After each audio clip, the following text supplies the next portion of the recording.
Una signora che ha lottato questi 6 mesi, ha lottato veramente nel centro grandi Ostionati di Padova, seguita amorevolmente da suo marito, ma purtroppo non ce l'ha fatta.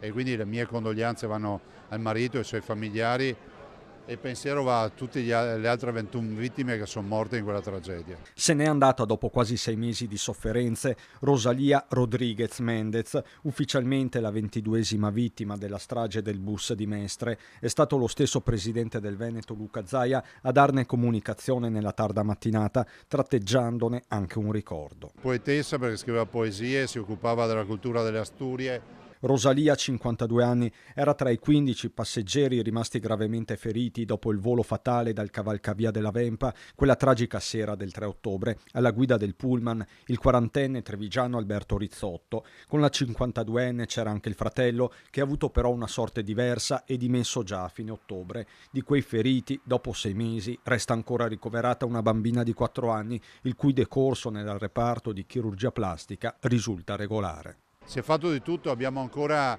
una bimba, Anastasia, ricoverata da allora, una bimba che insomma l'incidente e soprattutto le ustioni hanno lasciato grandi segni nel 70% del suo corpo e lì si sta lavorando, però insomma lì siamo molto più fiduciosi.